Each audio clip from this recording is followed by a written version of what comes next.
Okay, announce it. Interior VW Bug Night.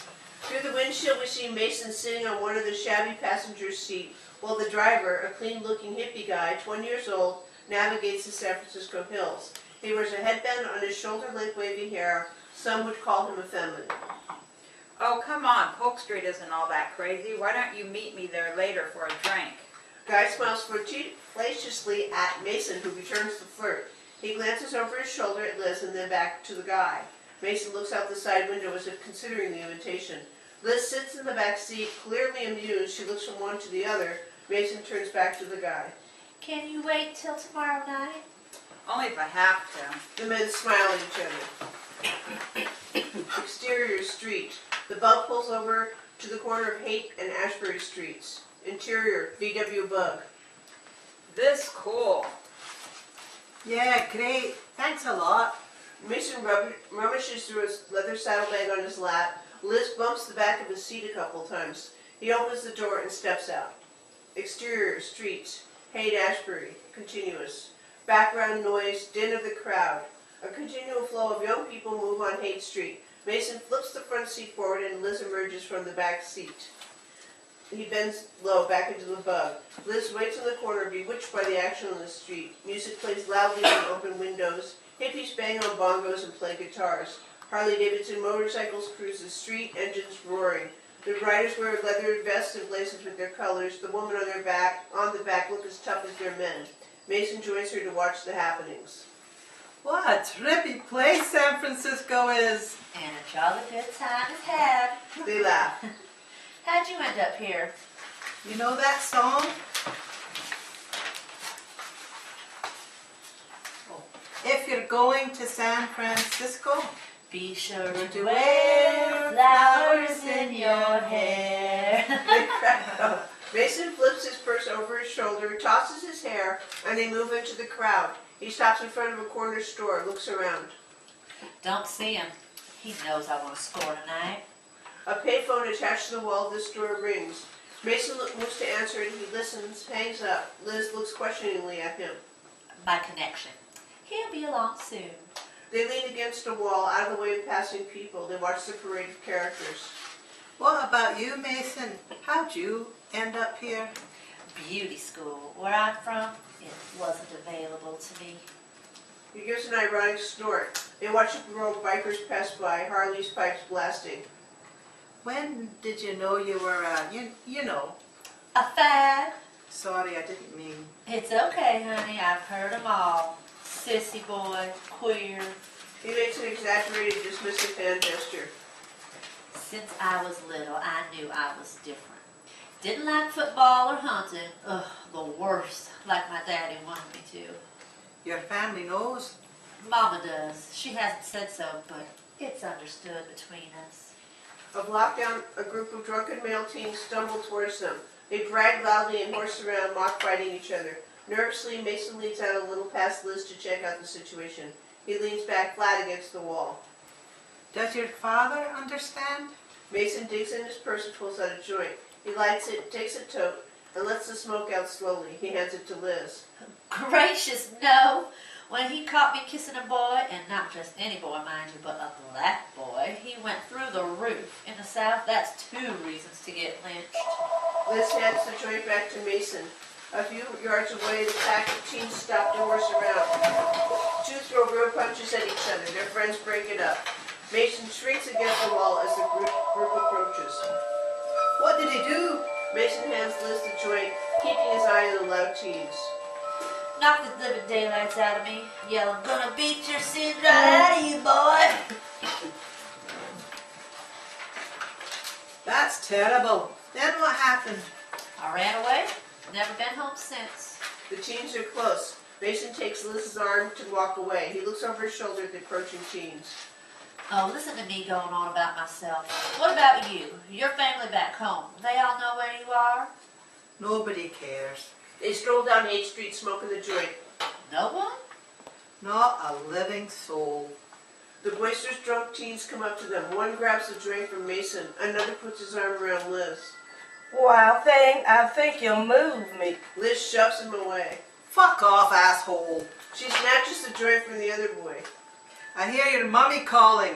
Get on home, boys. Fuck you, bitch. Liz sneers and flips the joint in the gutter. A couple of teens scramble to get it. She cocks her head at Mason across the street. On the other side, they stop in front of a clothing boutique laughing. In the window of the store are black leather pants on a mannequin. Wow, Scotty, I didn't know you were such a badass. Liz's face is smug. You don't know everything about me.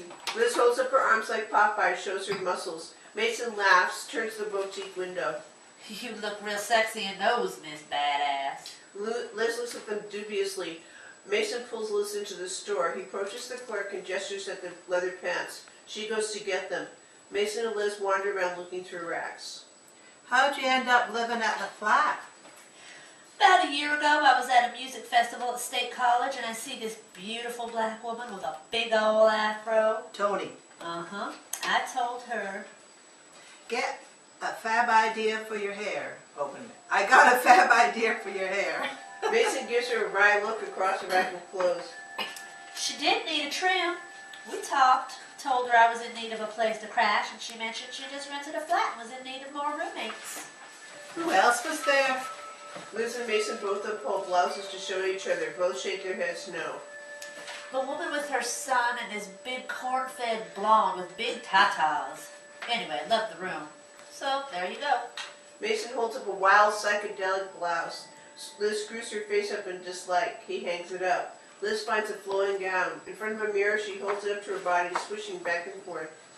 You think Tony and Bobby will get married? People still do that? Think so. I don't know why though. Starts out nice and gets all screwed up. Mason rounds the rack to stand with her and looks disapprovingly at the dress. Speaking from experience. Mason snatches the dress away and hands her a sheer blouse. Liz holds up the blouse. You can see right through this. Mason grins, eyebrows raised, nods. Yeah, she hands it back to him. Don't you want somebody to love?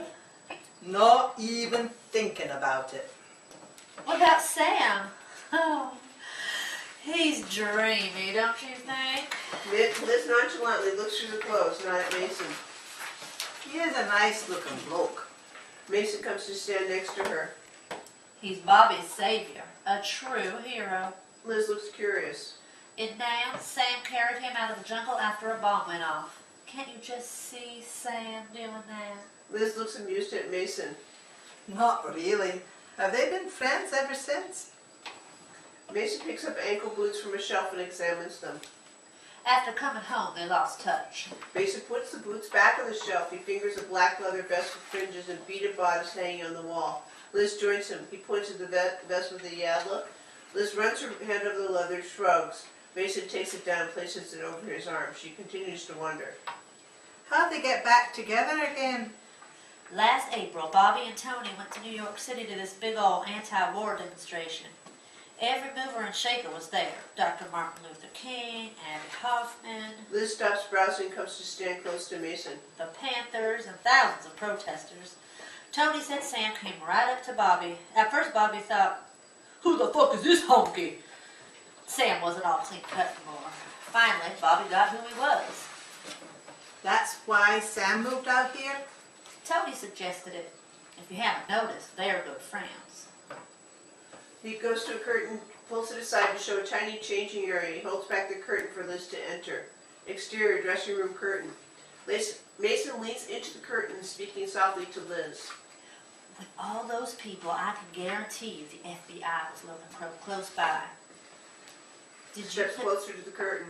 Did you know the FBI is watching the Panthers? Means they might be watching us. Liz whispers from the other side of the curtain. That's a scary thought. Liz pulls the curtain back. She wears the vest over a bra.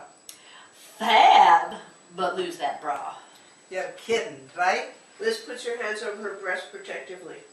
Free those bodacious tatas. Liz rolls her eyes, sighs deeply, and returns to the dressing room. The curtain moves as she changes. The sales clerk brings Mason the leather pants. He hands them through to Liz.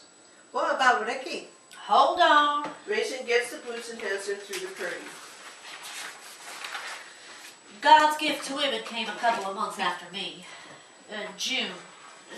July. He was Ball of the blonde roommate. moved right in, then got rid of her, lickety-split. We all agreed, good riddance. She wasn't very nice. She was a real stoner. Since then, there's been a couple of others, and now, little Cat. He'll ruin her, too. These pants are really tight. Do they have a bigger size? Just keep tugging. Liz gives an exasperated sigh, then a moan. What do you mean he'll ruin her? Feeds his women drugs, slaps them around, then gets rid of them. Someone must like him. He's still there. He's the candy man, that's why. Liz emerges wearing the pants, vest with no bra, and boots. She's stunningly sexy. Oh, wee, you're even tempting me. Liz looks at herself approvingly in the mirror, turns around slowly, and over her shoulder checks herself out. She slaps her derriere and laughs. Cheeky bum. That's what my husband called. Liz abruptly stops laughing and glances at the surprised Mason. Liz scowls and tags on the vest fringe. I can't afford these. Do you see the price? Don't worry, Scotty. You're working more days now. Mason glances at his watch. Oh, better shake a tail feather or I'll miss my connection. Exterior, Haight Street, continuous, same night. Mason approaches a man. Liz waits while the men exchange money for drugs. Mason looks up and his face falls. Liz turns to see Ricky in the Cadillac. Music blaring, window open. Ricky cocks a finger at Mason as though he's shooting at him.